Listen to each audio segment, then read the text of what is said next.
आई देखा ना कितना बढ़िया झुमका बन के आइल बा। तोरा दीदी के ऊपर अच्छा लगी?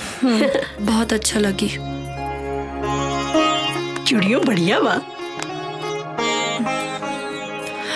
देखा सब अच्छा बा। अरे का हो गई? बस कुछ ना माँ। तोहार सुरभि दीदी चल जी है ना, तू ही तो हमरे पास रहबो ना। हमकी सुरभि दीदी के खूब खूब याद आई। हाँ बेटा, हमू के आई। तू ही तो हमारा सब कुछ बाड़ू ना। सुनंदा उठ, चल चल हो गई रे? हमार बिहार में डांस ना करबू, उठ जा। यार दीदी बताओ कौने गाने पे डांस करबू? आगे आवो, बताओ। सोच ले बाड़ू? नहीं? अच्छा ठीक बा, कुछ भी करा। कुछ भी कुछ हमरा नहीं के मालूम, तू बतावा। वो गाने पे करना, मेहंदी लगा के रखना, डोली सजा के। नहीं नहीं, मेहंदी है रचने वाली। Not bad. बतावा कैसे करबू? आप बता। मेहंदी है रचने वाली, हाथों में गहरी लाली।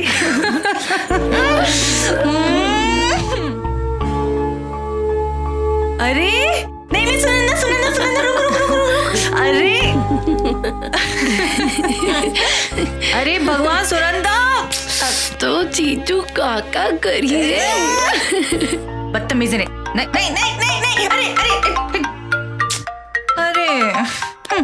ए दीदी, हाँ इला प्रेम जीजू के फोन आइल बा। उनका फोन? प्रेम जी का? हाँ हमार खातिर? हाँ।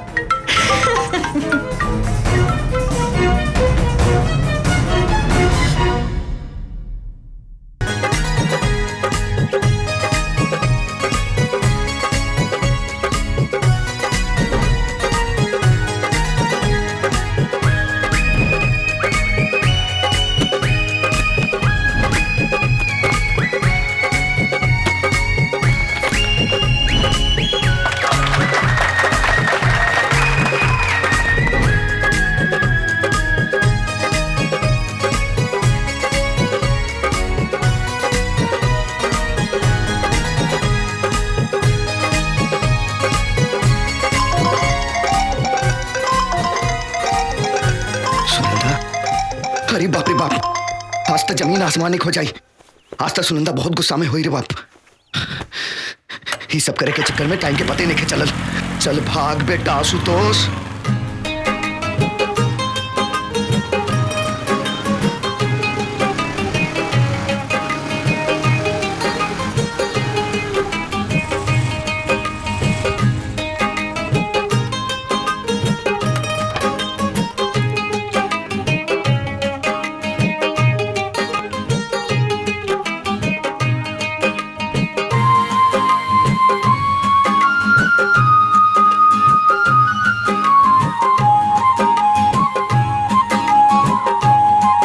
सच में ई गली के मासूम बच्चन से तो हम परेशान हो गए बानी।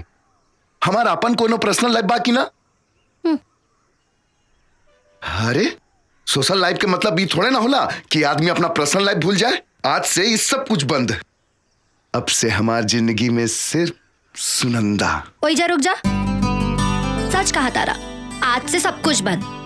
अब से सुनंदा एवा तोहार खातिर इंतजार ना करी है।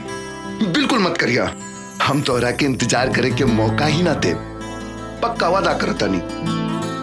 अब तू ही बतावा, केहू अपना जिंदगी के, अपना खुशी के, अपना सच्चा प्यार के केहू इंतजार करवावे लगा? तोहार जिंदगी, प्यार, खुशी, ई सब ऊ बेसहारा मासूम बच्चा बारे। हमार का, हम तो बटले बानी टाइम पास करे खातिर। ई कैसन बात करता रू सुनंदा? तू अपना प्यार के इतना छोटा बना देबू हम कबू ना सोचले रहनी।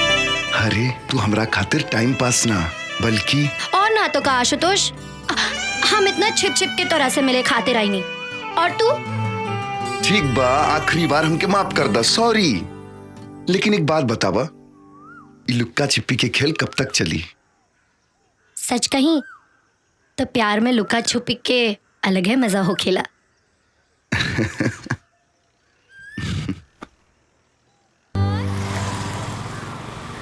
देखो आशुतोष, इस बार तो तुमको मैंने बख्श दिया, अगली बार ऐसा किया तो छोड़ू ही नहीं।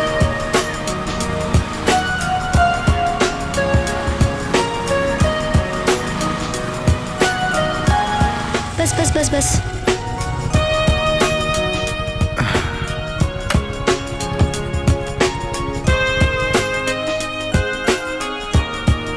सच कहीं सुनंदा तो तोहरा के छोड़ के जाए के मन न कर रहल बा। अच्छा, लेकिन हमार तो ऐसा कुछ मन न कर रहल बा। तो कोनो ऐसा उपाय करा कि तोहार मन भी ऐसने करे। बड़ा मुश्किल में तोहार जान फंस गइल बा। प्यार करे कि इतना बड़ा सजा, बेचारा। हमार जान निकल रहल बा, तोहरा के मजाक सूझ रहल बा। हटा। सच में चल जाए बा? हाँ। कबो ना मिलबा? ऐसा तो हम ना कहनी। हम तो बल्कि ये कह रहल बानी कि हर समय हर पल हम तोहरे साथ रहल चाहता नहीं। कब तक ही छुप छुपा के मिलल जाए? तो बताओ, हम अपना अम्मा और बाबूजी के लेके तोहरा घरे कब आई? कोनो फायदा नहीं खे। काहे? घर में बड़ बहन के होते छोट बहन की शादी, समाज का कही। और सुरभि दीदी के शादी के चिंता लेकर हमारे बाबूजी बहुत चिंता में बाड़े। हैसन का परेशानी आ रहल बा तोहरा दीदी के शादी में। अब का बताई आशुतोष, केहू के दहेज चाही तो केहू के सुंदर लड़की। सच बताई तो इस संसार में संस्कार के तो कोनो कीमतें नहीं खे। स्कूल के एक मास्टर अपना दोनों बेटी के संस्कार के अलावा कुछ न दे सकेलन। ऐसा मत कहा सुनंदा। ई धरती पे कोनो कीमती चीज बा तो वह संस्कार। एगो इंसान के पहचान ओकर संस्कार से ही होखेला। अगर हम तुहार बात मान ली तो तू ही बतावा, काहे सुरभि दीदी के शादी में इतना प्रॉब्लम्स आ रहल बा? दीदी के मन में एक डर बैठ गइल बा। बाबूजी के रात के नींद उड़ गइल। और माँ, हमार अम्मा तो कुछ आपन बीमारी तो कुछ दीदी के शादी की चिंता से अंदर ही अंदर घुट रहल बानी। हम तोहार और तोहरे घर के परेशानी समझ रहल बानी। ऊपर वाला पे भरोसा रखा, सब ठीक हो जाए। अब चलो जल्दी से मुस्कुरा दा, न तो हमू दिन भर परेशान रहब। चला ठीक बा, हम चल रहल बानी। तू अपन ख्याल रखा। ठीक बा, कल परीक्षा के बाद जरूर मिलिया। By by. बाय।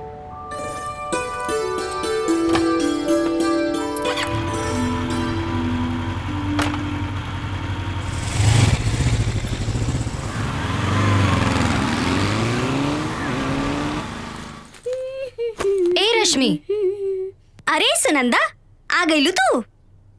कब से हम तोहार राह देखत रहनी ना। ई सब का बा रश्मि? इतना लइकन के फोटो? हम तो आँख बंद करके अपन जीवन साथी ढूंढ रहल बानी। मतलब ई कि ई सब फोटो हमार होखे वाला जीवन साथी के बा। बस उंगली रख के हमके फाइनल करे के बा कि हम इनमें से केकरा के दुल्हन बनब। सच? बस उंगली रख के तोहार शादी फिक्स हो जाए? हाँ, काहे की केकरा में हिम्मत बा कि हमरे भाई के बात के मना करे। अब ई लोग हमार किस्मत थोड़े ना डिसाइड करी हैं। हम बताए कि हम केकर दुल्हनिया बनब। अच्छा ये सब छोड़ा, ई बतावा कि एमे से केकरा किस्मत हमारे साथे खराब होके वाला बा, बतावा।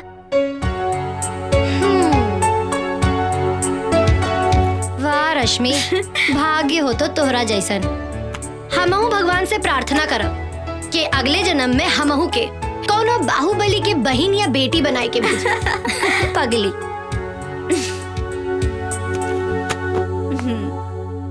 ई बतावा सुनंदा, आशुतोष कैसन बना?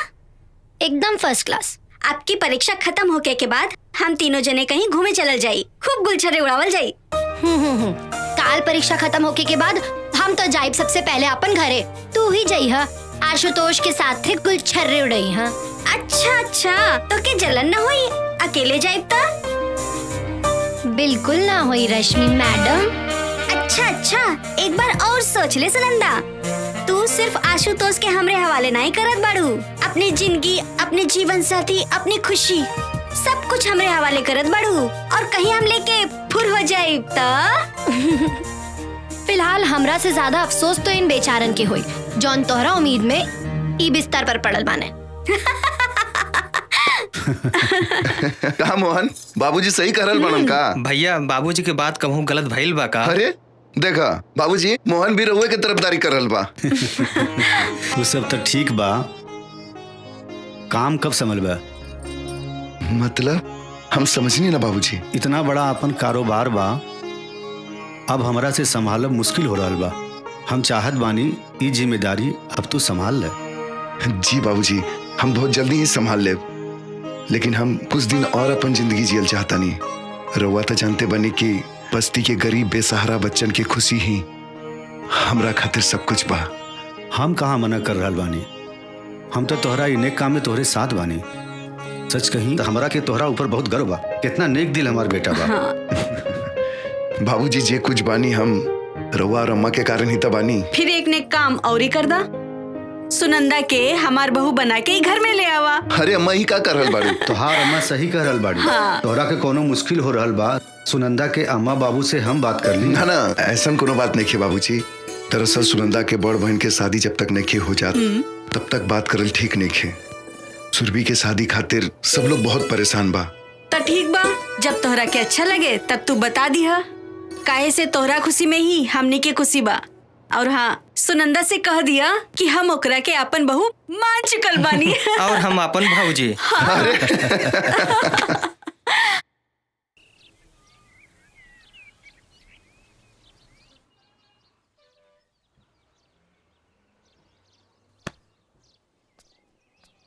हाँ गेलू, इतना देरी कहाँ रह गेल रहलू? अरे ऊ जौन बस्ती में तू बच्चा लोगन की मदद करता, हाँ? वहाँ हम मिठाई बांट के आवतानी। अच्छा, तो हमार मुंह मीठा कैसे हुई?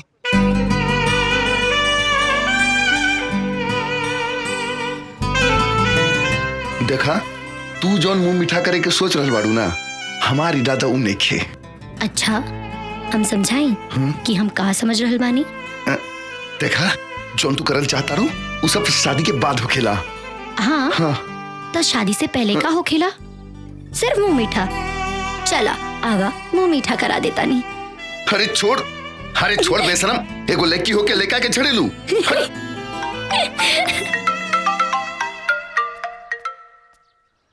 हाँ अम्मा, प्रणाम। खुश रह बिटिया, खुश रह। राउर तबियत कैसन बा? अरे हमरे तबियत का कहा बा बिटिया, बस एक बार सुरभि बिटिया के शादी तय हो जाए, हमरा के सब रोग से मुक्ति मिल जाई। हमार सांस तो बस सुरभि की शादी तक। ना अम्मा, ऐसन मत कही। हम जाना तानी सुरभि दीदी के शादी की चिंता रवा के और बाबूजी के भीतर से तोड़ देले बा।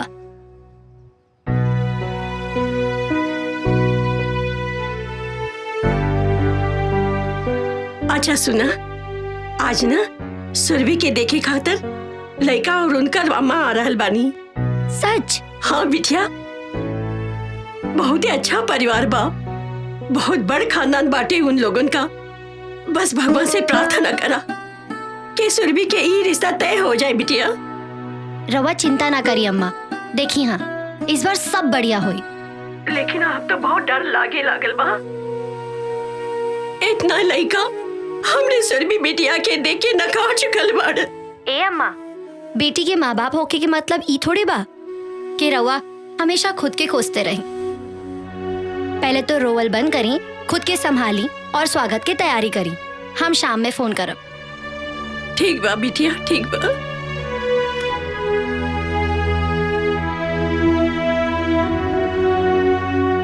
कमाल बा, अम्मा के तो बड़का बड़का ज्ञान देते रहलू कि बेटी के माई बाप होके के मतलब ई थोड़े ना होखे। आशुतोष, तू ना समझ रहल बाड़ा।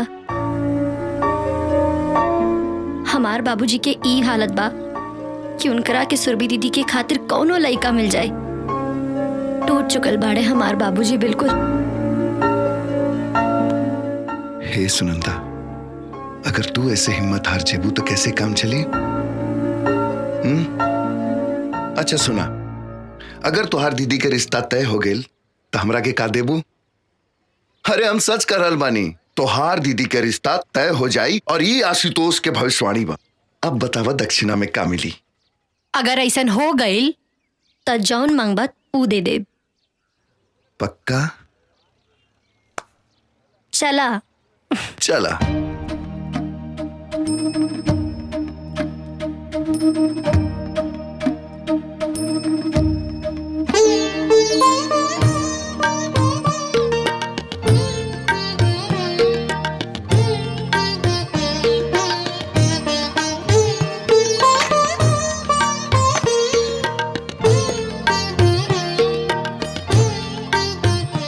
कौशल्या जी, हम अपने बेटियन के शिक्षा और संस्कार के अलावा कुछ नहीं दिले बने। एक स्कूल मास्टर एकरे अलावा और दे भी का सकेला।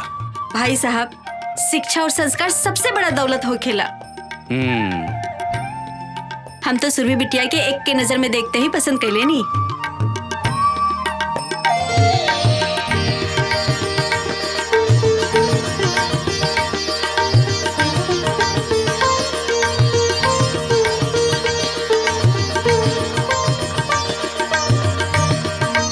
बहन जी, रउआ हमरा सुरभि के बहू बना के ना हमने के नया जीवन दहले बानी। हमने के पास जवन कुछ बा सब प्रेम बेटा के ही बा। ना बहन जी, दहेज की बात ना करी। भगवान के दिहल हमरे पास सब कुछ बा। कमी बात है सुरभि जैसन बहू के। अब इनकरा के जल्दी जल्दी हमरे हवाले कर दी। प्रेम बेटा, अगर सुरभि से कुछ पूछल चाहत होगा तो ना बाबूजी, हमरा इनका से कुछ पूछे के नहीं है। काहे कि माँ के पसंद ही हमार पसंद बा, कि माँ की खुशी में हमार खुशी छुपल बा। तो इहो बता दा कि तोहार खुशी हमरा खातिर हमार जिंदगी बा।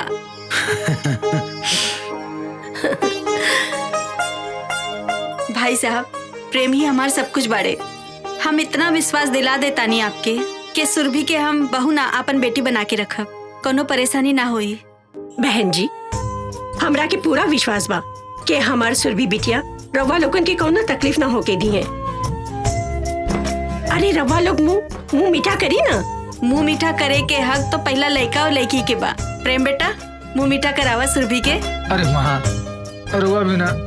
अरे शर्मावा मत, जमाने के हिसाब से हम कुछ चेंज हो गइल बानी। कराई मुंह मीठा कराई।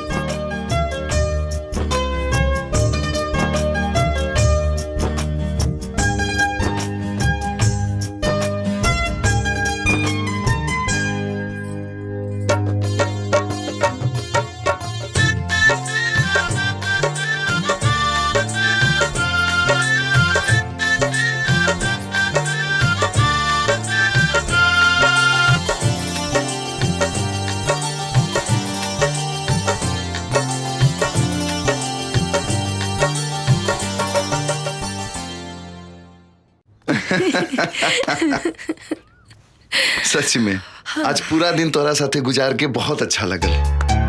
काश ऐसने हर दिन हुई। हाँ हाँ, शादी के बाद देखब हम तोहार प्यार। बड़े बड़े रोमियो के प्यार की किस्सा हमके पता बा। प्रेमिका और पत्नी चाय और केतली की तरह हो खेली। प्रेमिका चाय की तरह गरम और पत्नी केतली की तरह। एक सेकंड। हाँ दीदी, कैसन बाड़ू? सुनंदा, हमार तोहार साथ बस अब कुछ ही दिन के बा। काहे दीदी, ऐसन काहे कह रहल बाड़ू?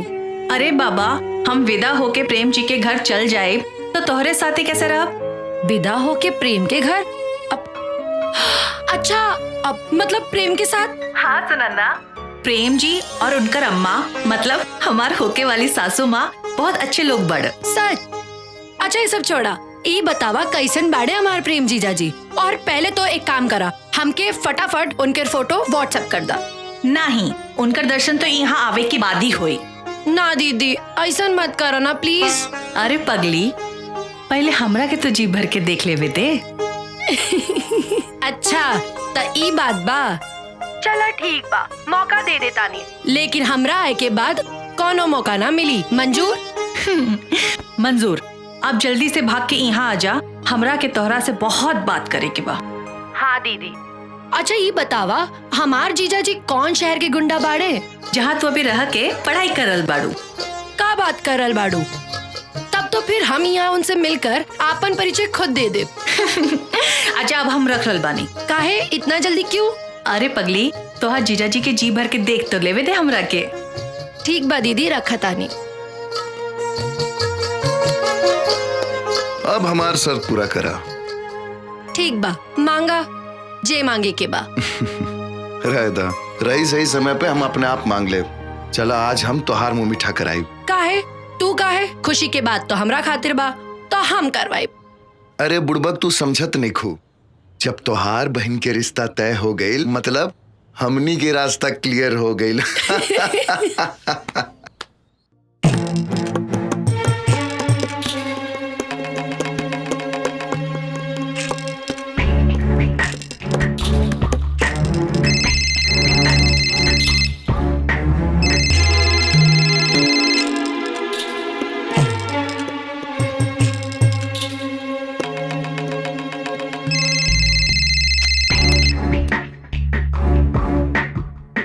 हेलो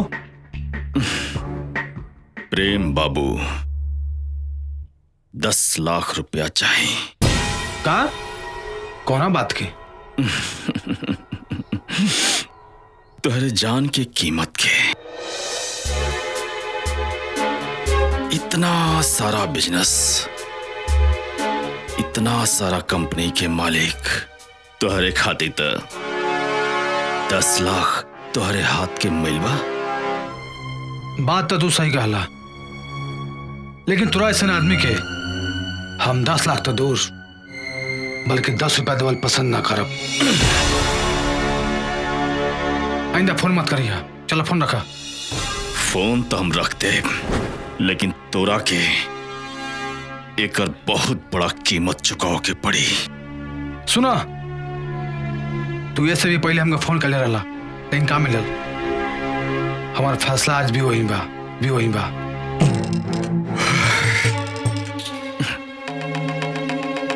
तो ठीक बा, फोन हम काट देते नहीं और आगे समय पर ही छोड़ते नहीं। प्रेम बाबू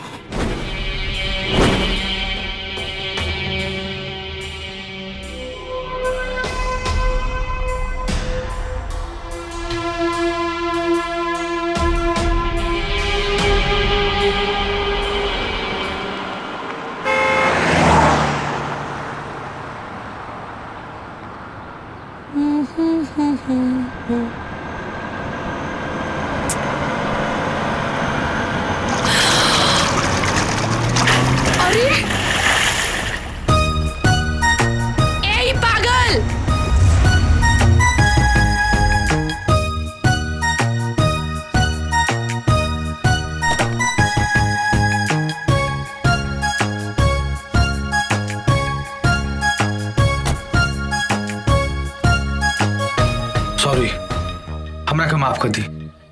हमरा से गलती हो गई। का गलती से? हमार पूरा कपड़ा खराब कर देला।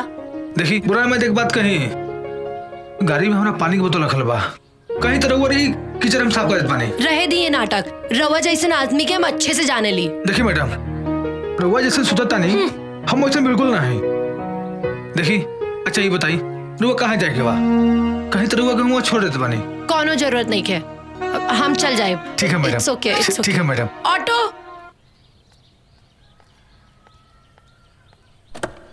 हमरा ऊपर देखा ना, पूरा कीचड़ उछाल देलस। का तो तू छोड़ दिलू काहे ओकरा के? हमके फोन करे के चाही ना। अरे हम छोड़नी कहाँ, उनकरा के हम इतना सुनौनी। हाँ। अरे उनकर तो सांस रुक गई रहे। हाँ, बेचारा हमरा से पानी पूछलस, हम मना कर देनी। अच्छा फिर का कहलस हु? कही का हमरा आगे केहू के बोले की हिम्मत भइल बा आज तक? ना केहू के ना भइल। फिर का भइल? फिर का भइल, बेचारा माफी मांग मांग के जमीन में गड़ गई। तब जाके हमरा दिल के सुकून मिलल कि एगो मर्द तोरा सामने झुक गईल, ऐही से ना? फिर आगे का भइल? फिर आगे ऊ हमरा खातिर ऑटो मंगवाइलस और ऊ में बैठ के हम तोरा लगे आ गई नी। अच्छा फिर का हम तोरा साथे एजा बैठल बानी। ना सुनंदा, हमके तो कुछ गड़बड़ लग रहल बा। का गड़बड़? कि ऊ तोहार पीछा पहले से करत होई, अब तोहरा ऊपर नजर रखले होई। अच्छा? हाँ, अब मौका देखते ही तोहरा ऊपर कीचड़ उछाल देलस और उहे बहाने तोहरा से मुलाकात हो गई। और का ओकर दिल तोहरा ऊपर आ गई। साचो? हाँ। तब तो हम जा रहल बानी। ओए जा खड़ा हो खब। एक का मालूम, एक बार फिर वो नौजवान खूबसूरत लड़का आई, हमरा ऊपर कीचड़ उछाली और हमरा हाथ पकड़ के ले जाए। तो हमार का हुई? तू कौन लड़की पे जाकर कीचड़ उछाल दी है? ए सुनंदा, हमारे जिंदगी से तोहरा दूर होके के मतलब आशुतोष के ए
दर्द होता ना? दर्द होता ना तुझे? प्रेम बाबू इतना बड़ा बिजनेसमैन 10 लाख रुपया तुझसे मांगला नहीं है? उल्टा हमारा खातिर फोन रख। हाँ? फोन रख बोलते हमरा की? हाँ?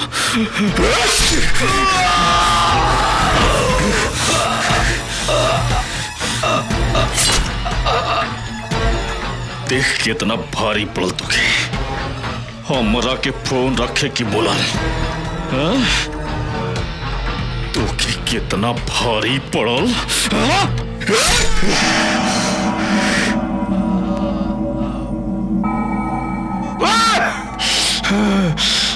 अपने आप के मर्द समझा था धोखा से बाहर करके तू थोड़ा जिंदगी पर कुत्ता।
सुनंदा सुनंदा का भेल तो के का हमरा बचला सुनंदा बचला।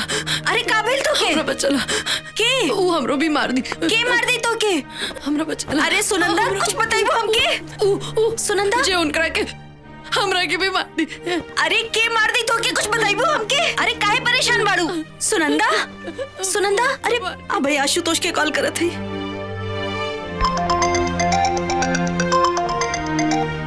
हाँ रश्मि बोला। हेलो आशुतोष कहाँ बाड़ा तू जल्दी से आजा। सुनंदा बहुत परेशान बाड़ी तू जल्दी से आवा।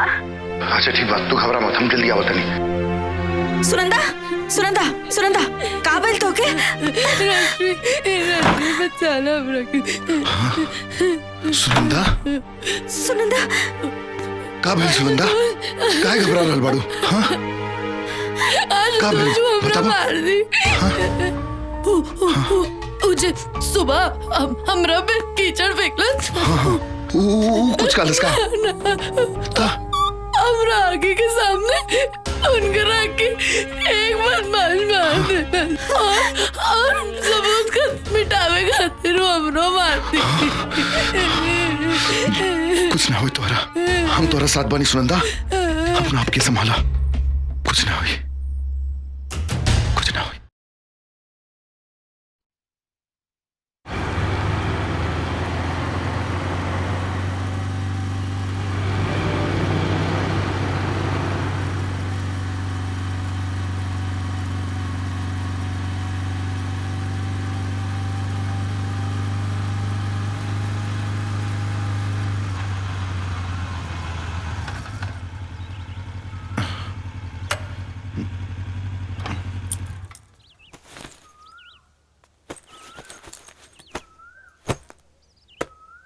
अब तू जा सब कुछ भुला के अपना दीदी के शादी की तैयारी करा और सुना अपना ख्याल रखिया अगर तोहरा के कुछ हो गए तो हम। परेशान मत हो हम अपन ख्याल रखब बाकी हम तोहरा के अपना घरे भी ना ले जा सके नहीं। अरे इस सब फालतू बात के बारे में मत सोचा वैसे भी तोहरा दीदी के शादी के बाद अम्मा बाबूजी तोहरा घरे आई हैं। बस इस शुभ घड़ी के खूब बढ़िया से एंजॉय करा। एक बात के ध्यान रखिया अपना तरफ से केहू के भी शिकायत के मौका मत दिया। ठीक बा हम खूब एंजॉय करब और शादी के हर एक पल के जिए के कोशिश करब। बस अब खुश। ठीक बा हम चला तनिया। ठीक है संभल के जाइए। हाँ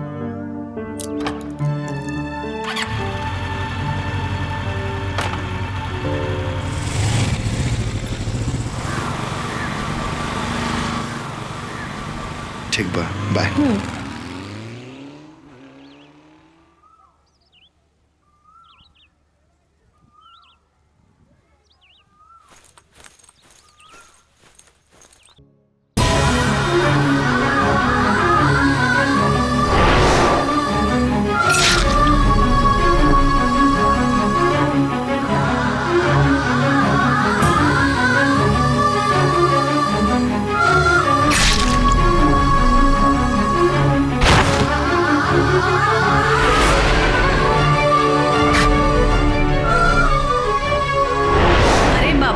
हम विदा होके प्रेम जी के घर चल जाए तो तोहरे साथे कैसे रह? विदा होके प्रेम के घर? अब अच्छा अब मतलब प्रेम के साथ? हाँ सुनंदा प्रेम जी और उनकर अम्मा मतलब हमार होके वाली सासू माँ बहुत अच्छे लोग बड़।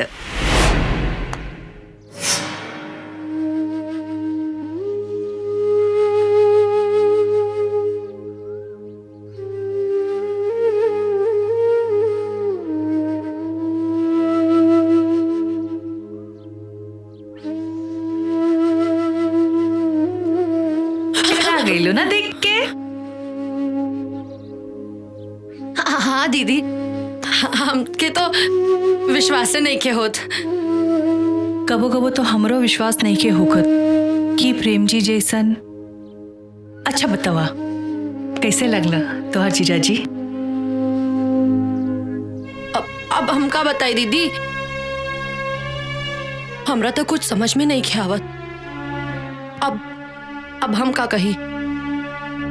सच कही सुनंदा प्रेम जी तो यहाँ से चल गए ना बाकी हमार दिल भी साथ लेके चल गई ना।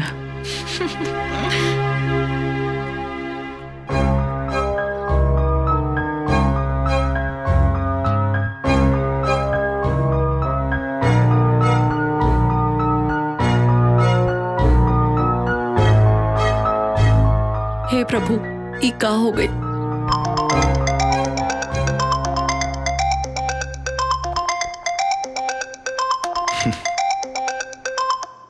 हाँ सुनंदा बोला। तो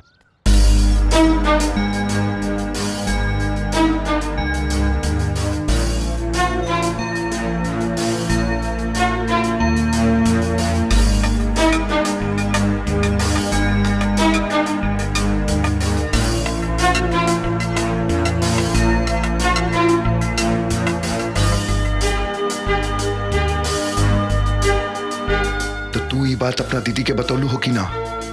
ना आशुतोष, हमार हिम्मत ना भय। दीदी तो अपन एक एक पल प्रेम के सपना में जी रहल बाड़ी। अगर दीदी के सच्चाई पता चली।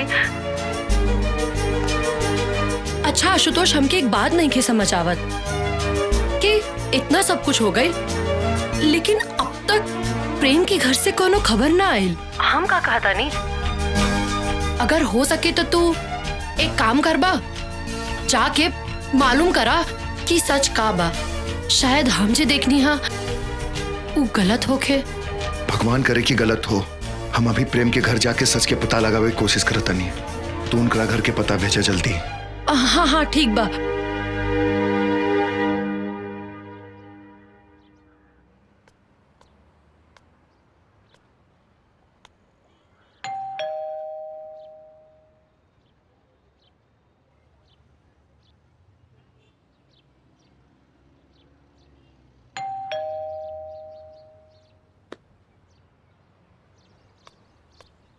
भाई एक मिनट। जी भैया। प्रेम बाबू के घर ये है ना? हाँ भैया ये बा। तो घर में केहू नहीं खे का? ना भैया, घर में केहू नहीं खे। कहाँ गए सब लोग? प्रेम के परिवार में उनके अम्मा के सिवा दूसर केहू नहीं खे भैया। तो अम्मा जी कहाँ बनी? इकलौता बेटा के मौत के उनकरा के इतना गहरा सदमा भइल की बेचारी एक बिस्तर पर सिमट के रह गईली। हॉस्पिटल में जिंदगी और मौत के बीच लड़ रहल बानी।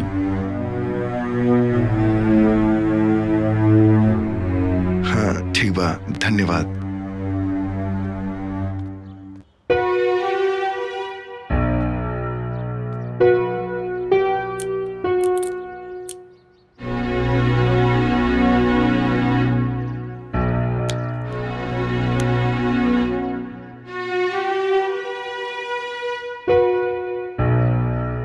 हेलो सुनंदा।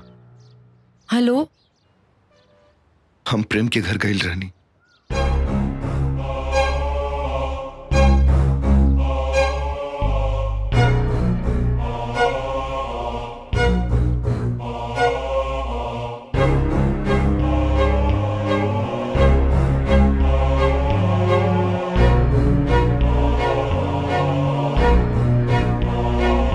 सुनंदा,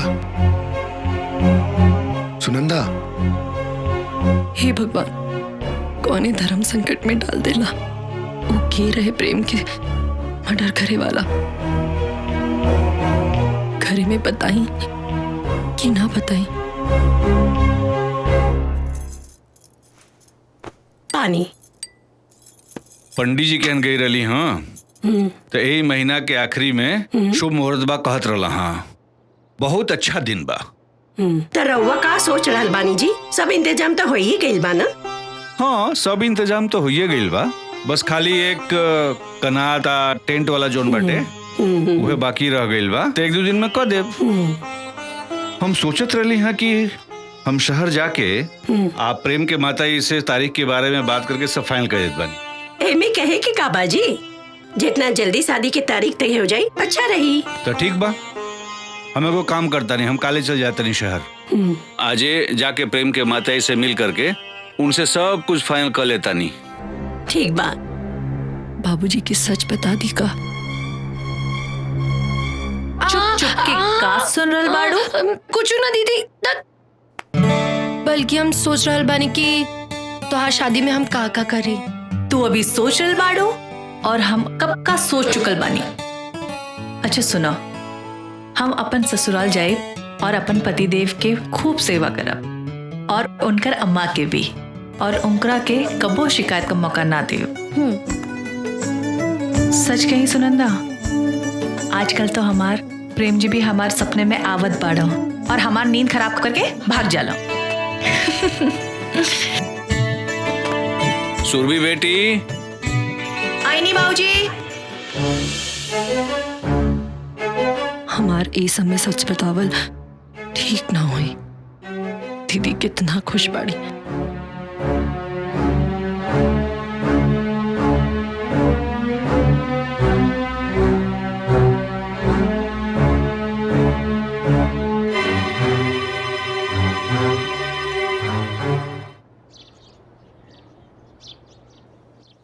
मालती, ए मालती, अरे तनी हम जाता नहीं प्रेम के हैं, तनी सब शादी के बात वार सब तनी तय करके आ जाई। लेकिन रउआ दही शक्कर खा के जाए। अच्छा, दही खा के निकला शुभ होकेला। चला खा लेता नहीं।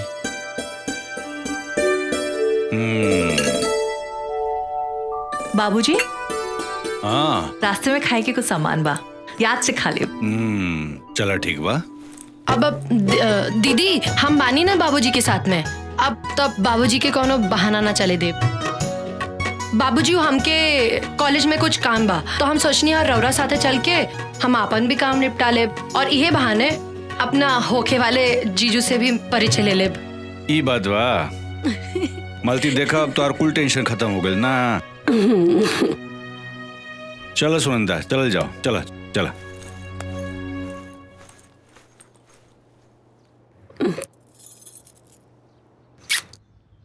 आशुतोष, हमार घर के बर्बाद होके से बचा ला।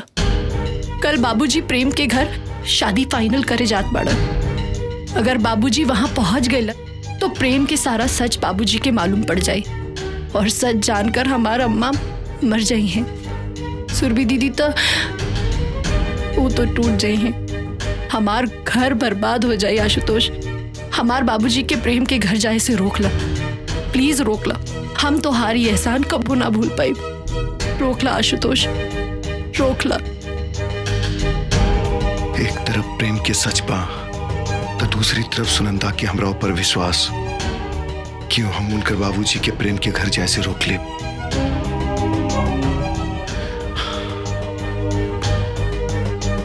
हम उनकर घर बर्बाद हुए से रोक ले, लेकिन कैसे? कैसे?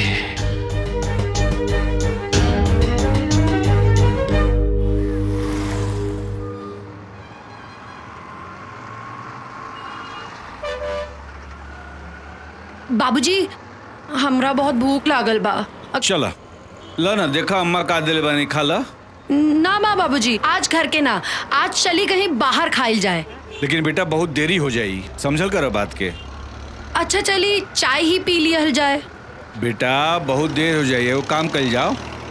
प्रेम के घरे चले के उनका अम्मा जो चाय वाय बना के दिए वो पी लिया। ठीक बा ना? ठीक बा। हाँ चला। हे भगवान, चला आ गई।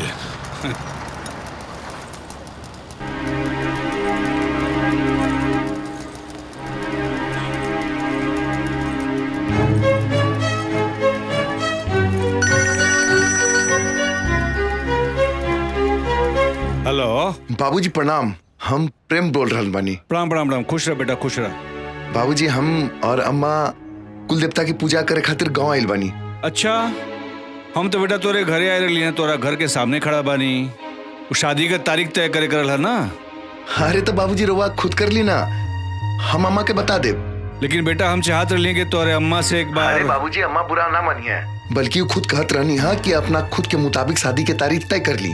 ठीक बा बेटा, तो हम शादी का तैयारी शुरू कर देता नहीं। ठीक बा ना? गलती हमरे से हो गई, हमके बाद जौन तो फोन का के आवे के चाहत रहा। अरे कोनो बात ना बाबूजी, अपन ख्याल रखिया। प्रणाम। खुश रहा बेटा, खुश रहा।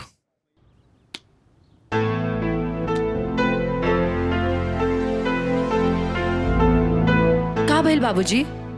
प्रेम आ उनकर अम्मा जौन बा तौन कुल देवी का पूजा करे खातिर गाँव में गईला। अच्छा, हाँ देखा दड़ू, केहू के बगैर जौन बा तौन बंगला कितना सुना लगत बा। हाँ बाबूजी। आप प्रेम के शादी के बाद जौन बा तौन तारीख उहे तय कैला है जौन हम चाहत रहली हैं। ई तो बहुत बढ़िया बात बा बाबूजी। तो चलो ठीक बा, चलो चल जाओ। बाबूजी आप जाई, ऊ का बा ना कॉलेज के काम। अच्छा, तो ऊ करके हम काल आ जाए। ठीक बा, ठीक बा बाबूजी। चलो भाई, चलो चलो। और हाँ बाबूजी, याद से लंच कर लिया और मेडिसिन ले लिया। ठीक बा, ठीक बा, ठीक बा, ठीक। चलो चलो भाई, चलो चलो चलो बेटा। थैंक गॉड, बचा लिया।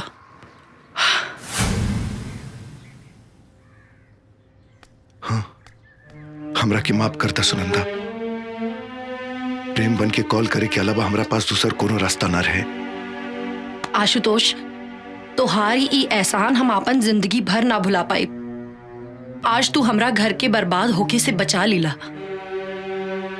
आज तो मामला संभल गई, लेकिन सोचा शादी के दिन का हुई, जब घर में ढोलक बाजी सहनाई बाजी, तब कैसे?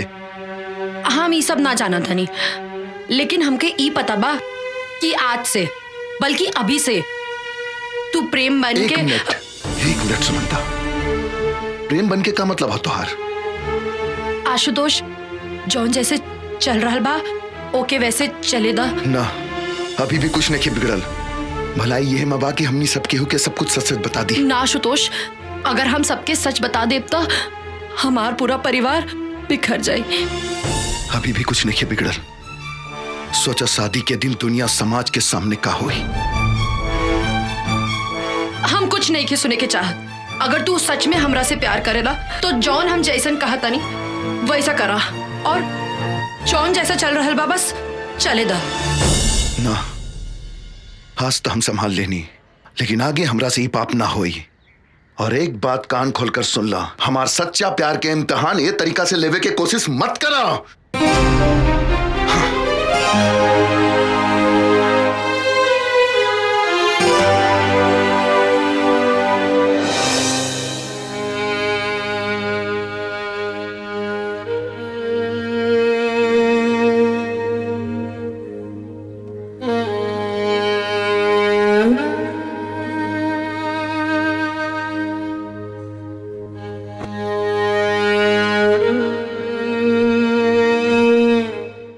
ये साड़ी तोरे पे बहुत सुंदर लगी।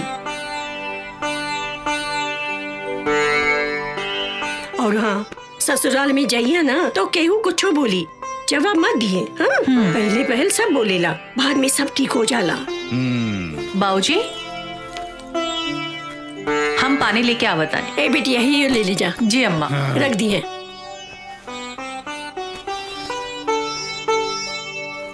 हाँ जी। सच कहीं मालती, सुरभि हमार बहुत भाग्यशाली बा।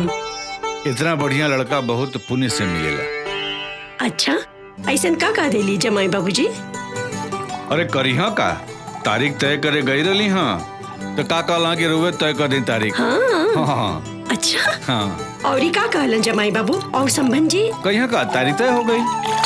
सुरभि, का भइल बिटिया? कुछ नहीं अम्मा, आ रहल बानी। अच्छा, और ही कुछ ना बोले नहीं है संबंध जी? अरे समधन जी से मुलाकात हुई तब न कुछ कही। हाँ। रवा जमाई बापू घरे गई तो रहली ना? बाबूजी, पानी पी ले दो, सब कुछ इत्मीनान से हम बताओ तनी।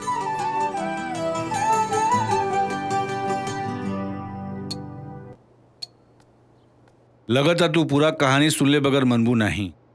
चला तोरा के पूरा कहानी हम सुनावत बानी।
सिस्टर बीपी पल्स तो ठीक है? जी। फर्स्ट चेक द बीपी। जी।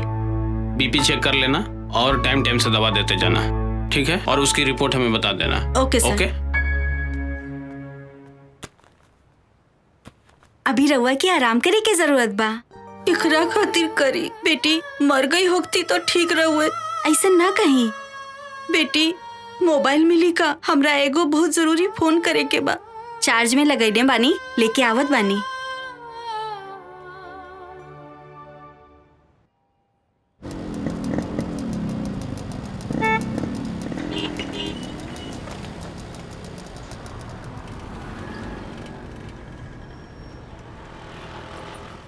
गुप्ता जी 25 तारीख के हमारे सुरभि बिटिया का शादी बा, लेकिन एक दिन पहले हमारे दरवाजा पर शहनाई बजे के चाहिए। मास्टर साहब आप चिंता ना करी, सुरभि हमारे बहन के समान बाड़ी। हम ऐसा इंतजाम करब कि लोग देखत रह जाइए।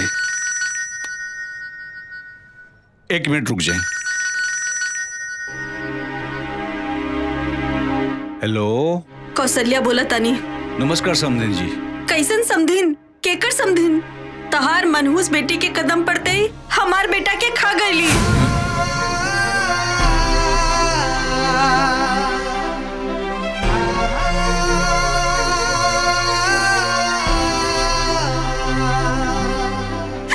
इतना फोन मत करिया, समझला? हमार तोहार कोनो रिश्ता नहीं खे।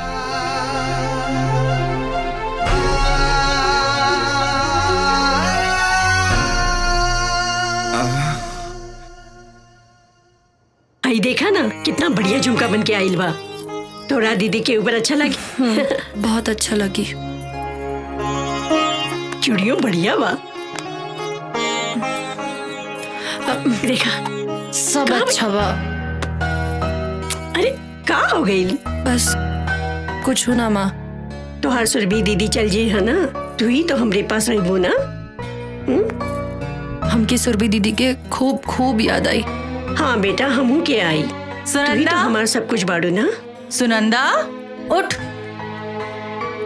चल चल हो गई रे? हमार बिहार में डांस ना करबू, उठ जा। यार दीदी बताओ कौने गाने पे डांस करबू?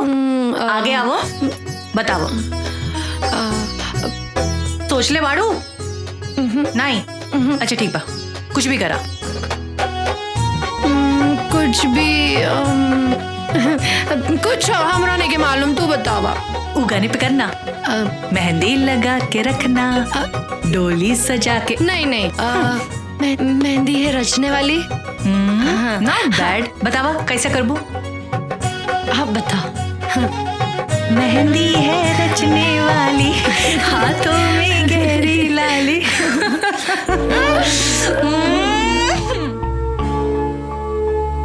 अरे नहीं नहीं, सुनंदा सुनंदा सुनंदा, रुक रुक रुक रुक। अरे भगवान सुनंदा, तो चीचू काका करिए। बदतमीजी नहीं नहीं नहीं नहीं नहीं, अरे अरे अरे। ए दीदी, हाँ इला प्रेम जीजू के फोन आइल बा। उनका फोन? प्रेम जी का? हाँ हमार खातिर? हाँ।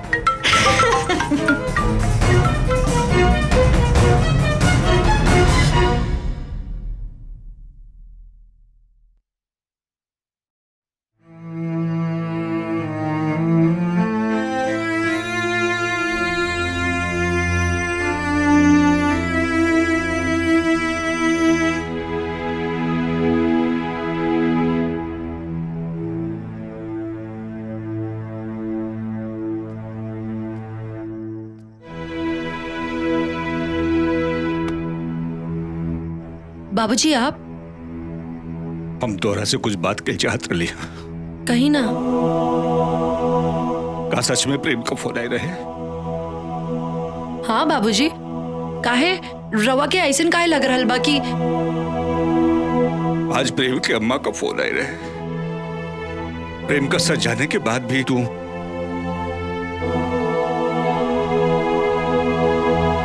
हमकी माफ करती बाबूजी, लेकिन हम का करती? अम्मा की जिंदगी और दीदी की खुशी बचावे खातिर हम ही सब कहीं नहीं। हम तो हर परेशानी समझ सकिला बेटी, लेकिन प्रेम का सच जानला के बाद हम हो मझधार में फंस गए बानी। एक तरफ तोहरे माई के बीमारी, ओकरे बेटी के विदाई का सपना, दूसरी तरफ सुरभि का जिंदगी। प्रेम का सच जानला के बाद पता नहीं होकर ये सब कैसे हो गए बेटी। ए बाबूजी, रवाई कमजोर पड़ जाए तो अब हमने दोनों के मिल के अम्मा और दीदी के संभाली के पड़ी। वो तो सच में बेटी, लेकिन ब्याह में हम प्रेम कहां से लाए? अब ये सब बाबूजी ईश्वर पे छोड़ दी। उहे हमनी के मझधार में फसैले बाड़े, अब उही हमनी के पार भी लगई है। और जन प्रेम का फोन आई रहे बाबूजी, वो हमरे कहे पर आशुतोष प्रेम बन के कॉल कैले रहने। हम उनका से मिलल चाह बेटी। जी बाबूजी, जैसा ना कहें। ठीक बा।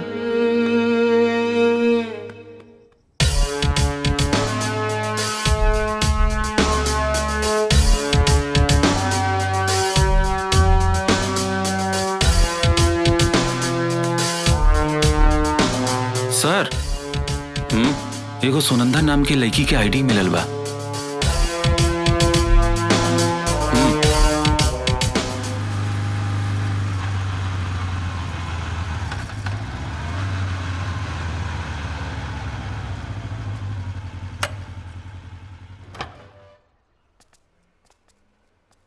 हाय आशुतोष, ये हमार बाबूजी। हाँ, प्रणाम बाबूजी। खुश रहा बेटा, खुश रहा।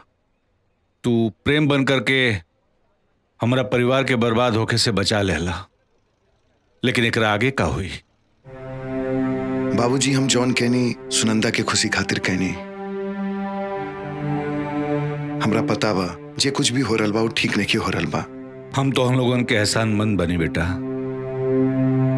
तो हम लोगन अपन खुशी के दाव पर लगाकर मालती और सुरभि के खुशी देवे के कोशिश करत बड़ा। एक बाप अपना एक बेटी का खुशी छीन करके दूसरा बेटी के कैसे। लेकिन बाबूजी,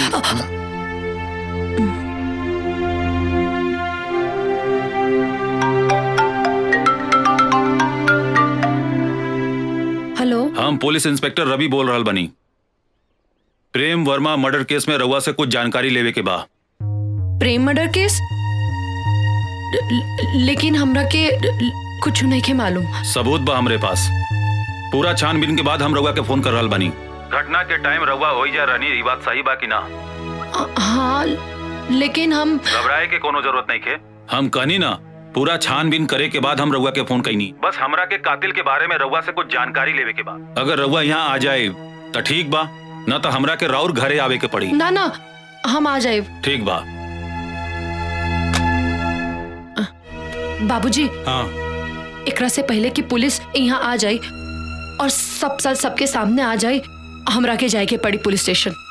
लेकिन बेटा बाबूजी रउआ तनिको चिंता ना करी, हम बानी इनकरा साथे, इनकरा के कुछ ना होई।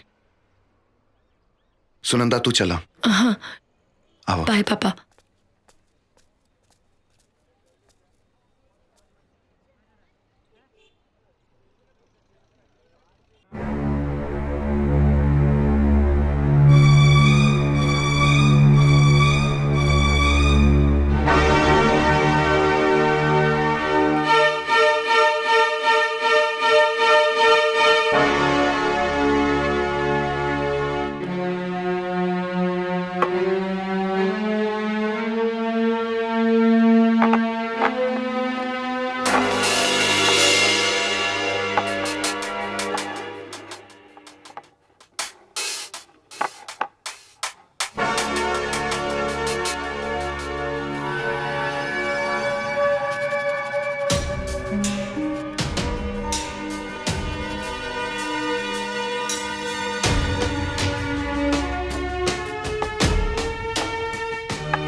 का भइल बाबूजी?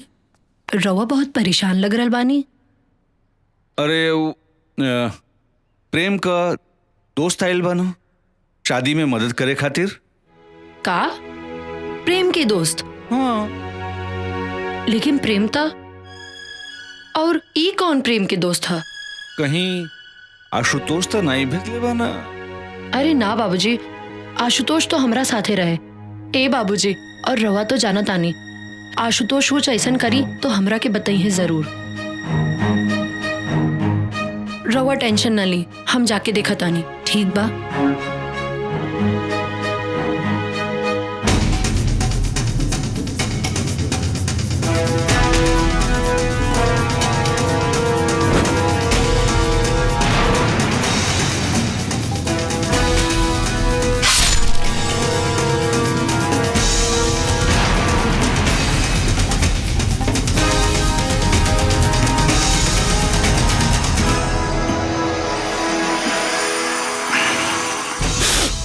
तू आ गलू, बड़ा सही टाइम पाइल वालू। हम तो मुंह मीठा कवल बनी, तू कला तू एजा परेशान मत होगा। अभी हम शादी तक बने जा, आराम से मिल बैठ के बात कर ले जाई। सुनंदा तू आ गई लो। ई पुष्कर जी हैं, तोहार जीजा जी प्रेम जी के दोस्त।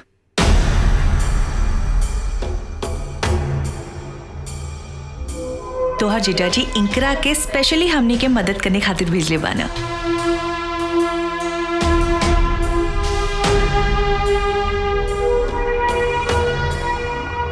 बड़ा खुश नसीब बने जा आप लोग, जौन प्रेम जैसन आप लोगों को दामाद मिला। लाखों में एक बा हमार दोस्त।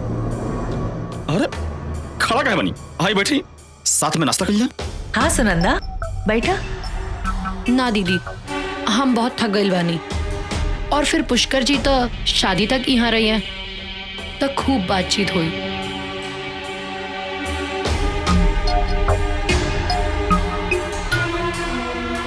ले ही जी।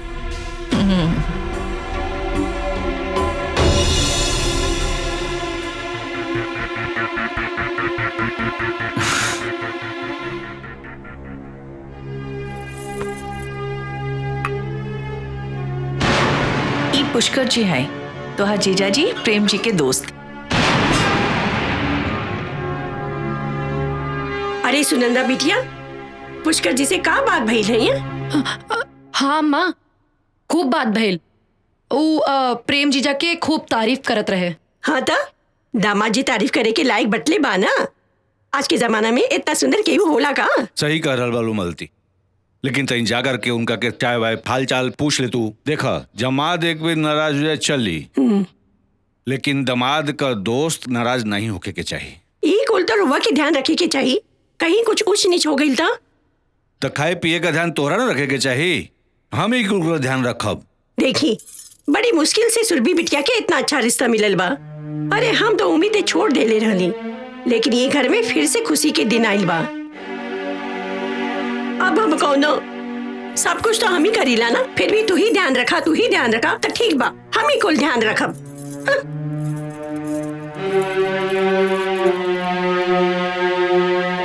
ए बेटी, मिलर रहलू उनका से के बना? बाबूजी, एक पुष्करी प्रेम जीजा की किलर बाड़े।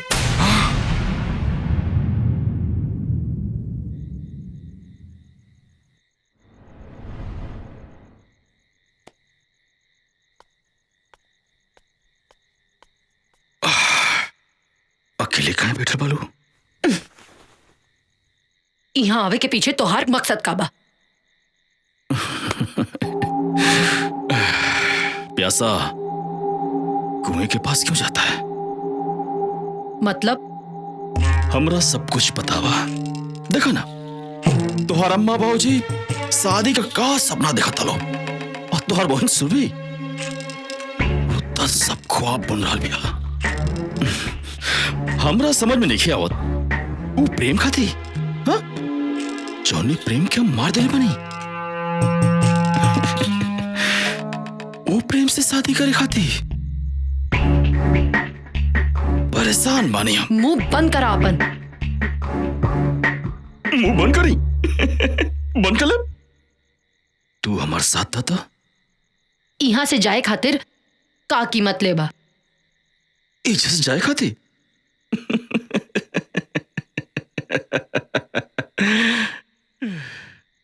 बड़ा सोच समझ के आयल बनी हम। जब तू पुलिस स्टेशन में हमारे खिलाफ कंप्लेंट के लिए बोलो, वो पुलिस से बचे खाती। ऐसे बढ़िया जगह तो हमरा की कहीं और ना मिली। अच्छा ही बतावा, प्रेम की काहे मार दिला? बस 10 लाख रुपए खाते। कई बार मांगनी उसे, ना बोल दरस। हमारा गुस्सा आ गई, दिमाग हमारा ठनक गई, मार देनी बहुत आसान बाना। जाना तारा, एक प्रेम की मौत से कितना घर, कितनी जिंदगी दांव पे लग गई बा। इस सब से हमरा कोनो मतलब नहीं है। और हाँ, हमरे जैसे आदमी के इस शोभा भी ना दिला।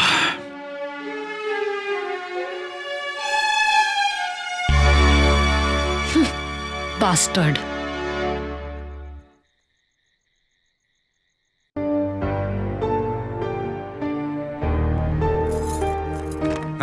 प्रणाम पप्पा जी, प्रणाम बुआ जी। प्रणाम। सुनंदा, हमनी के पहचान लो ना?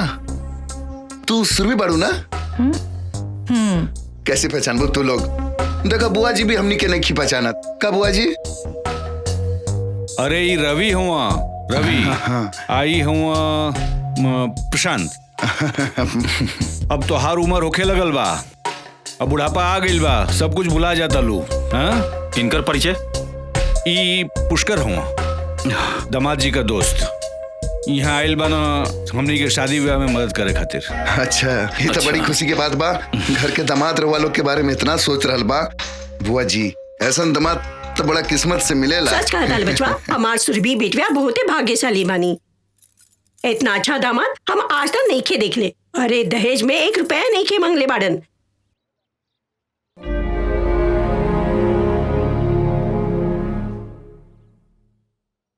अरे सुरभि बिटिया, ये लोग के चाय वाय पिएबू?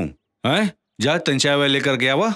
जी बाबूजी। खाली चाय से काम ना चली, अरे कुछ नाश्ता वास्ता भी बना देल जाए। हाँ बुआ जी, बहुत कस के भूख लागल बा। ठीक बा बचवा, तू लोग जा बेटा, हमने की कुल बना के लेके आओ तानी जा। चलो बेटा। जी बढ़िया बनई है।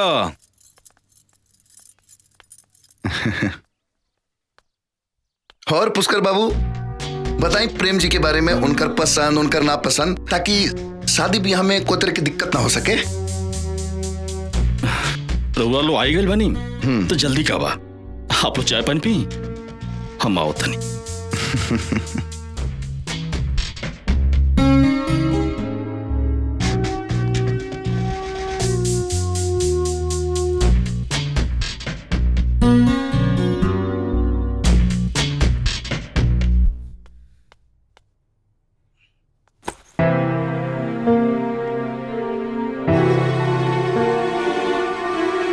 अचानक ही दो रिश्तेदार आधा मकना, इस सचमुच रिश्तेदार हमारा या सुनंदा का कोनो चाल बाटे।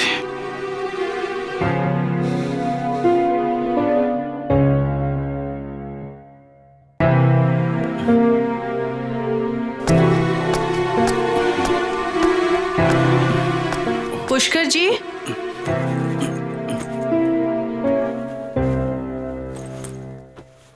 ई का आपन सामान पैक करल बानी?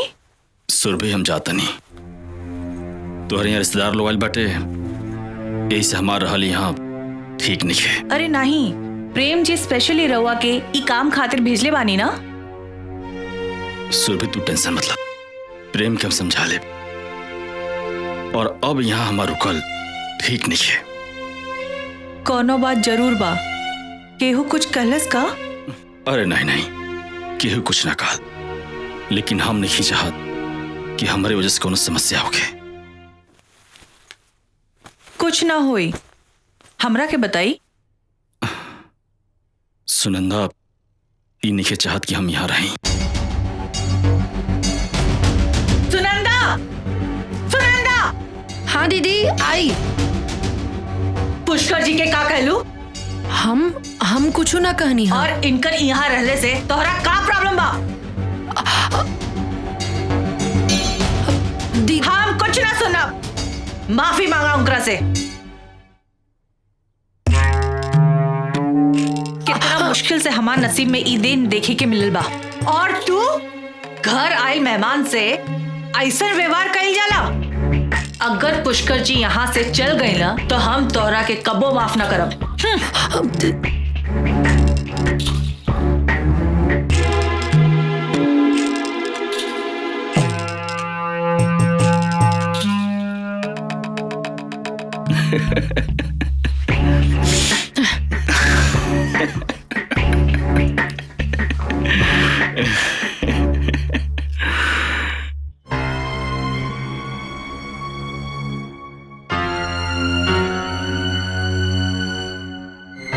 इंस्पेक्टर साहब, हमरा सुरभि या सुनंदा के जिंदगी खतरा में बा। पता नहीं पुष्कर कौने खतरनाक इरादा से यहाँ आयल बा। ओकर जिंदगी बचा ले इंस्पेक्टर साहब। रउआ हाथ मत जोड़ी। हम विश्वास दिला रहल बानी कि सुरभि और सुनंदा के कुछ न होके देव। और रहल बात प्रेम के सच्चाई के, तो ई कहल बड़ा मुश्किल बा कि जे दिन मालती जी और सुरभि के सच पता चली वो दिन का हुई। चिंता तो यह बात के है इंस्पेक्टर साहब, बार बार कोनो अनहोनी के आशंका हमनी के सच बतावे से रोक रहल बा। लेकिन कब तक आशुतोष? एक ना एक दिन मालती जी और सुरभि के पता तो चलबे न करी। लगता कि हमनी के अभी पुष्कर के ऊपर फोकस करे के चाहिए। एक तरफ सुनंदा के जान खतरा में है और दूसरी तरफ सुरभि। सबूत मिटावे खातिर सुनंदा के जान भी ले सकेला। ना आशुतोष, हमारा रहते ऐसा ना होई। हम मानता इंस्पेक्टर साहब, लेकिन जनता नहीं वो पुष्कर जौन बा तो सुरभि के सुनंदा के खिलाफ भड़का रहल बा। दोनों बहन के बीच में दीवार खड़ा कर रहल बा। तो करे दी, ओकरा के अपना मकसद में कामयाब होके दी और दोनों बहन के दुश्मनी उनकरा के उलझा के रखी, बुझली? और उनकरा के ऐसा लगे के चाहिए कि वो अपने मकसद में कामयाब हो रहल बने। लेकिन इस सबसे हमनी का फायदा होई आशुतोष? उनकर ध्यान सुनंदा और सुरभि के बीच दीवार खड़ा करे में लागल रही और हमनी के उनकरा खिलाफ जाल बिछावे में लागल रहा। बाकी एकर खबर उनकरा के ना चले। तो इंस्पेक्टर साहब आप ये बताइए, आपका आगे का प्लानिंग बा? पुलिस के टीम टेंट वाला और हलवाई बन के कबो एजा आ सकेला। बस रउआ लोग के बड़ा इत्मीनान और कायदे से काम लेवे के पड़ी उनकरा से, और पुष्कर के शक न होके। ठीक बा, जैसन रउआ चाहता नहीं वैसने होई। गुड। ली चाय पी। का रउआ भी वजीर बादशाह में उलझा रहेला? वजीर बादशाह में ना उलझ रहीला, हम अपना बेटा आशुतोष के बारे में उलझ रहीला। तो हमरा के बता दी, हम ओकरा से मौका देख के उलझल रहा। हमरा के मालूम बा कि हमरा चाल पे वो कौन चाल चली है, हमरा कौन बात पे वो तकरार करी है। ई शतरंज के बिसात पर मोहरा ना, ई हमार आशुतोष बाणे। हमरा के तो हमेशा सुनंदा के माँ बाबूजी के चिंता लागल रहेला। बेटी का बाप इतना मजबूर रहेला? तू गलत कह रहल बाड़ू शांति। सदानंद जी से हम मिलल नहीं खे, लेकिन उनकरा बारे में हमरा के मालूम बा। बिटियन के पाल पोस के बड़ा करे वाला बाप कभी कमजोर नहीं हो सकेला। सच कहीं कमजोर हमनी के बानी जा। अपने बेटा के बारे में सोचत रहेली, बेटी के पाल पोस के बड़ा करब, ओकरा शादी बियाह करे का सौभाग्य सब करा के नहीं मिले। सच कह रहल बानी रउआ, कन्यादान के सौभाग्य किस्मत वाले माँ बाप के मिलेला।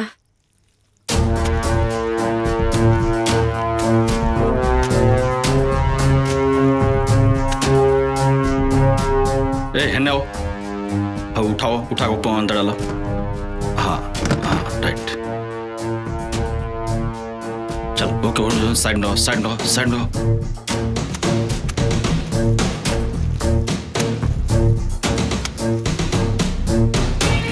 हाँ ऊपर ऊपर बनाओ के मजबूत करो।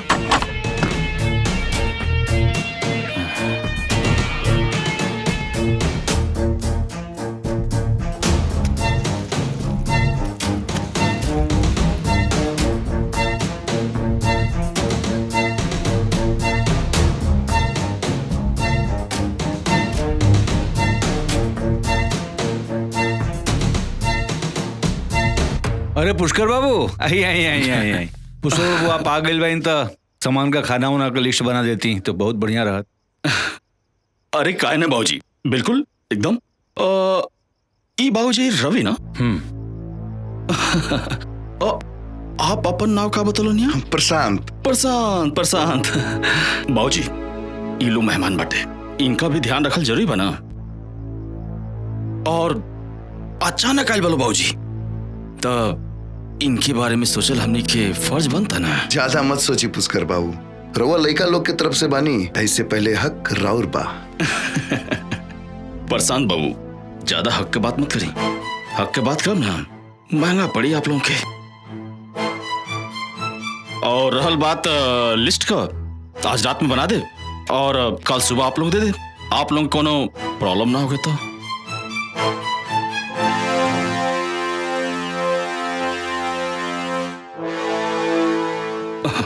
अरे इतना सोचले का बात बा, आप लोग कहीं तो अब लिस्ट बना दी। ना ना, ऐसा कोनो जरूरत नहीं है, कल आराम से रउआ लिस्ट बना ली, ठीक बा? अरे भाई, लिस्ट बनावे के चक्कर में हमरा के मत फंसावा जा, तो हम लोगों को जवन इच्छा हो के तवन करत जा। सही कहते बाबूजी, आप चलिए आराम करिए। और रहल बात, हमने के सब देख लिया जाइए। आई चलिए। ठीक बा, अच्छा चलो तनी। हमरा कुछ गड़बड़ लग रहा बा। पुष्कर के ऊपर नजर रखा, ओकरा दिमाग में कुछ तो चल रहा बा। आशुतोष, तू ओकर चिंता मत करा। फिर भी आज की रात पुष्कर खातिर इम्तिहान की रात हुई, और हमनी के खातिर भी।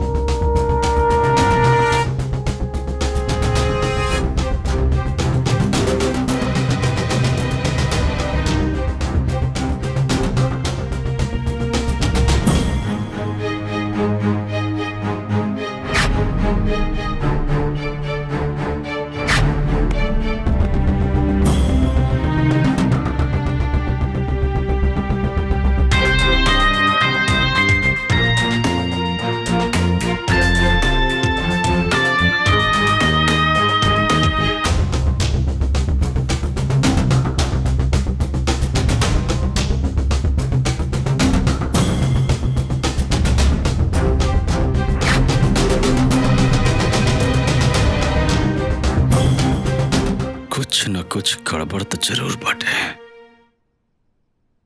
जवन सुनंदा और प्रशांत एक दूसरे के पहचाने से इनकार करते ना सा, अब चोरी चोरी चुपके चुपके बात करता सा।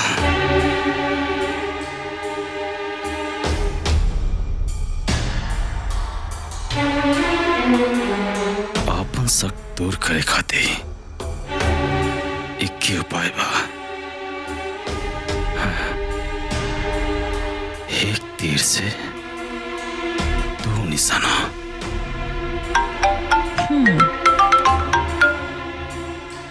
हेलो। आप? हाँ सुरभि, हम पुष्कर बोलते नहीं। जी पुष्कर जी, बोली। अरे जौन आपका प्रेम बा ना, वो आपसे मिले आइल बा। का प्रेम यहाँ हमरा से मिले आइल बानी? अरे वो बड़ा नासमझ बा प्रेम, हम समझो नहीं हो। कहा जाने कौन जादू आप कर दिले बानी।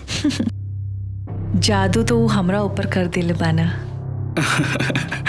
देखा ना कमाले बा, यहाँ तू बेकरार बालू और वहां ऊ ससुरा बेकरार बा। सॉरी, तोहरे प्रेम के हम ससुरा कहनी तो के बुरा तो ना लागल है ना? ससुरा कहे के हक रउआ के बा, लेकिन हमार तय काम करा, तू फटाक से जा, चल के उससे मिलके खुदे बात कर लिया। कहवा? वह मंदिर के पीछे। इतना रात में? अरे हम समझाओ नहीं हो करा के, लेकिन जान तो क्या कहा था? हम इतना दूर से सुरभि से मिले आ सके नहीं रात में, और सुरभि हमसे मिले ना आ सकेली। तू तो जानता लो, ओकर विश्वास कहीं टूट गए तब कुछ भी हो सकेला। ना ना, ऐसा ना कही, हम चले खाते तैयार बानी, लेकिन घर के लोग पूछी तो हम का कहब? सच में आप एकदम भोली भाली बानी। अच्छा एक बात बताई, आधी रात में प्यार मोहब्बत की बात कर खाती कि वो अपने घर वालों के बता के भला जला। अरे एक काम करी, चुपचाप आप घर से निकले और रास्ता में हम आपसे मिलब।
चलो।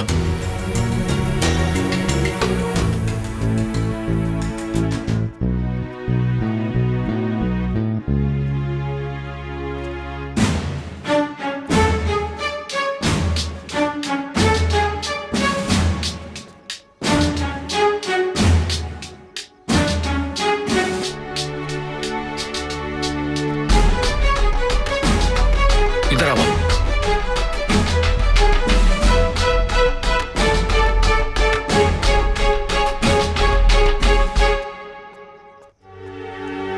हमार शक सही निकला, पुलिस वाले यहाँ रिश्तेदारी कौन निभा निकाय, ये सब सुनंदा का चाल बटे।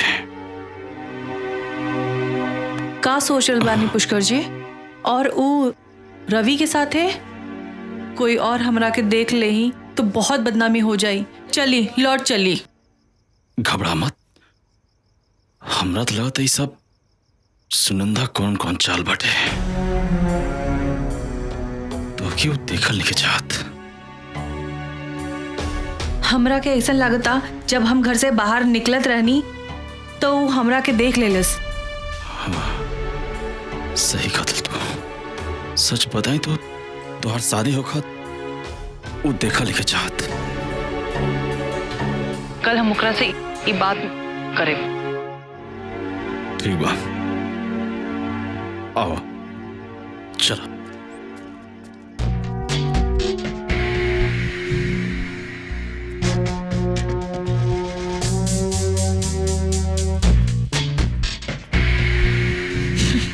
हमरा लग रहा बा कि रउआ गलत जगह लेकर आई बानी। प्रेम जी तो वो मंदिर के पास। गलत जगह ना, बिल्कुल सही जगह लेकर बनी। सुरभि जी, हमको समझ नहीं ना। प्रेम जी कहाँ बानी? प्रेम प्रेम प्रेम प्रेम प्रेम प्रेम प्रेम के तो मार देनी। हाँ हाँ अपने हाथों से। और तोरा नहीं है ना तो अपने बहन से पूछ ला। और ओकरे भी बात पे यकीन ना होके ना तो अपने पिताजी सदानंद से पूछ ला। और रहा बात सुरभि जी, जवन काम प्रेम करित ना, अब वो काम हम करब।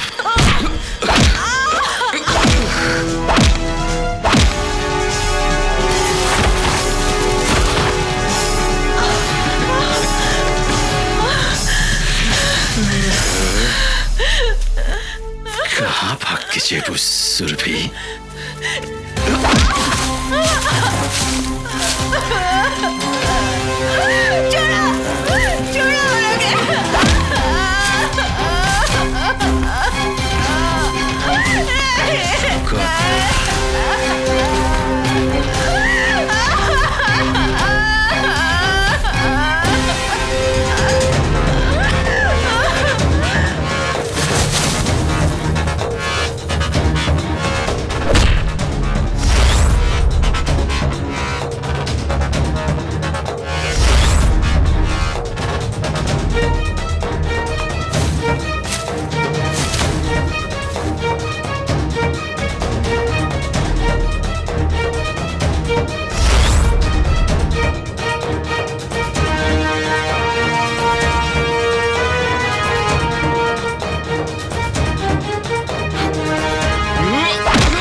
बाहर आई।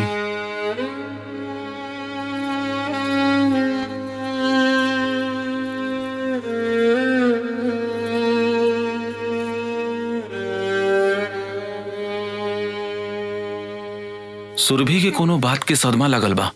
सदमा? कौना बात की सदमा डॉक्टर साहब? अरे उनका शादी होके वाला बा और ये बात के तरह रउआ लोगन के पता लगावे के पड़ी। उनकरा के दवाई से ज्यादा रउआ लोगन के प्यार और दुआ के जरूरत बा। उनकर ध्यान रखिए आप लोगिन। चलो तनी, प्रणाम प्रणाम। ए जी, अचानक ऐसा कहाँ हो गई? और पुष्कर बाबू देखा ही नहीं खदे, कहाँ बाड़े? सच्चाई रउआ के हम बतावतानी। अब ना रोके लोगन, मालती जी के सच जानल बहुत जरूरी बा। पुष्कर राउर दमाद प्रेम के दोस्त ना, उनकर कातिल बा।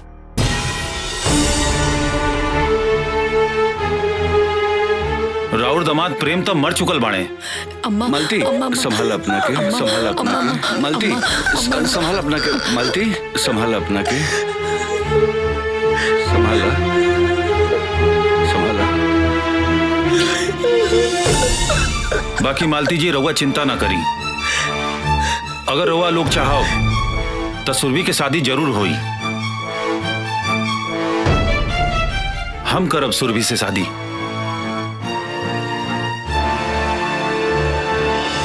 ई घर से सुरभि की डोली जरूर उठी। बाकी फैसला रउआ लोगन के ऊपर बा।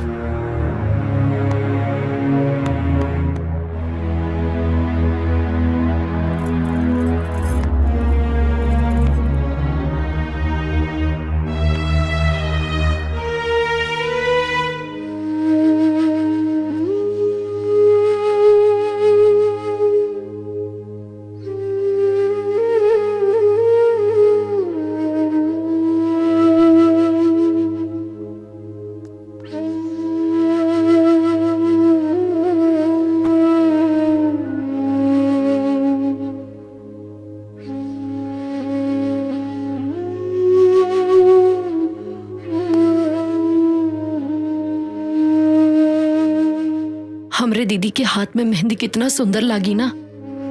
मेहंदी खूब सजी। वो दिन तो हम खूब नाचब। लेकिन ऐसा तब हुई जब तोहार दीदी रवि से शादी करे खातिर तैयार हो जाई हैं। तैयार काहे ना हुई है? अरे दरोगा जैसा पति सबके नसीब में थोड़ी ना होला। और वैसे भी रवि और सुरभि दीदी की जोड़ी खूब सजी है ना आशुतोष? बिल्कुल खूब सजी। लेकिन तब जब सुरभि चाहिए। कुछ बोला ना दीदी। हम समझा तानी कि रवा प्रेम के अपना दिलो दिमाग में बसा चुकल बानी। लेकिन इस सच्चाई बा कि प्रेम अब इस दुनिया में नहीं खे और होनी के टाल सकेला। बोला ना दीदी। रवि एगो अच्छा लड़का बा सुरभि। कम से कम अपना अम्मा बाबूजी के बारे में सोचा। रवि के स्वीकार करला, यह में घर के भलाई है। तू लोग जा यहाँ से।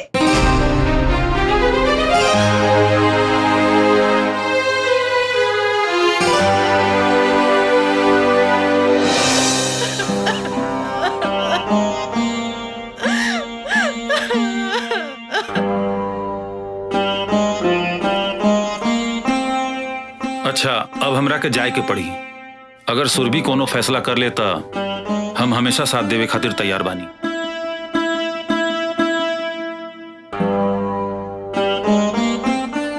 बेटा तुम्हारी एहसान हम जिंदगी भर ना भूल पाए। अरे ना बाबूजी, रघुआ ऐसा मत बोली।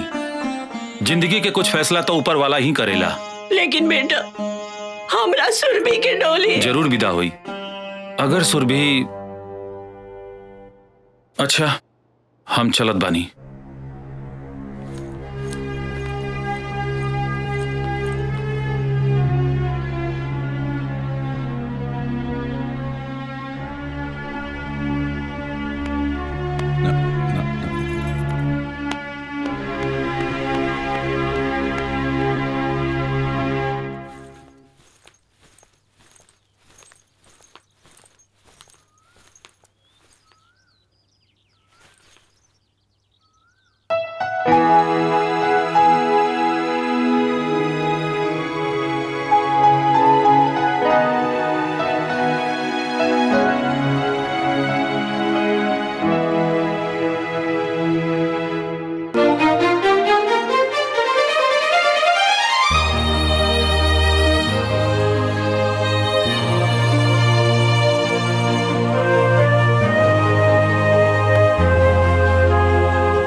ना सुरभि, अब रोए के समय खत्म, मत रोआ।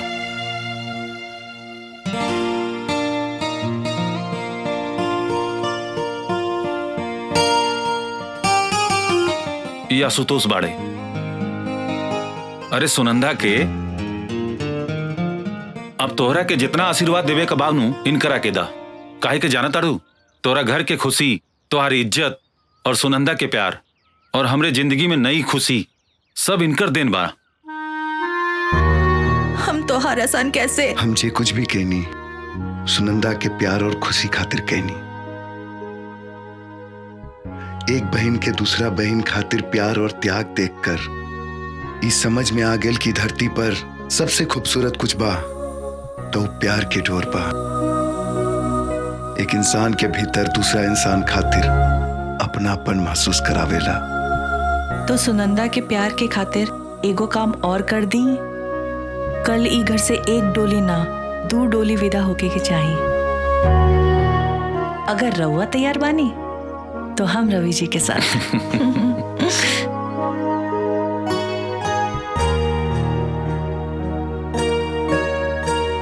अरे मान जा आशुतोष, तोहरे साथे हमरो कल्याण हो जाई। का करी? सोचब का सोचबू?